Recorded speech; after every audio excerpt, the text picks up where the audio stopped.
Science పరంగా చూసుకుంటే శక్తిని నాశనం చేయలేం, దానిని ఒక ఫామ్ నుంచి మరో ఫామ్కి మార్చవచ్చు. బెర్ముడా ట్రయాంగిల్ అంటే ఏంటి? అట్లాంటిక్ సముద్రంలో వెస్ట్ పార్ట్లో ఉన్న ఒక భాగం పేరు బెర్ముడా ట్రయాంగిల్. అక్కడ ఎన్నో ఎయిర్ క్రాఫ్ట్స్, షిప్స్ మిస్ అవ్వడం జరిగింది. రామాయణంలో ఈ చోటు గురించి ముందే ఉంది. రావణుడు శివుని భక్తుడు అని మనందరికీ తెలిసిన విషయమే.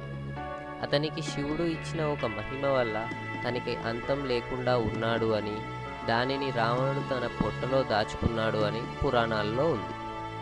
అయితే ఆ శక్తిని తన నుంచి దూరం చేయగలిగితేనే తన అంతం అనేది జరుగుతుంది.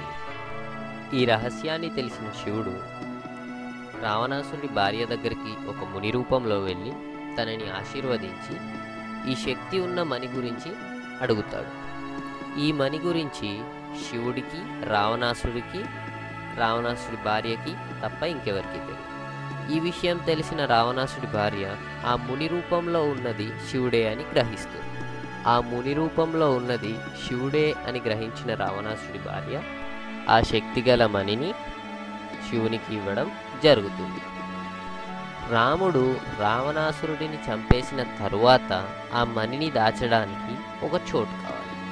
అయితే అది అత్యంత శక్తిగలమైన మణి కనుక హనుమంతుడికి ఆ మణిని సముద్రం లోపల పెట్టమని చెప్పడం జరుగుతుంది. అయితే సైన్స్ ప్రకారం బెర్ముడా ట్రయాంగిల్లో ఎక్కువ ఎనర్జీ వల్ల ఇవన్నీ జరుగుతున్నాయి అని చెప్పారు. దానికి కారణం ఈ మణి అయి ఉండవచ్చు. మరింత సమాచారం కోసం సబ్స్క్రైబ్ చేసుకోండి being legends channel. Thank you for watching.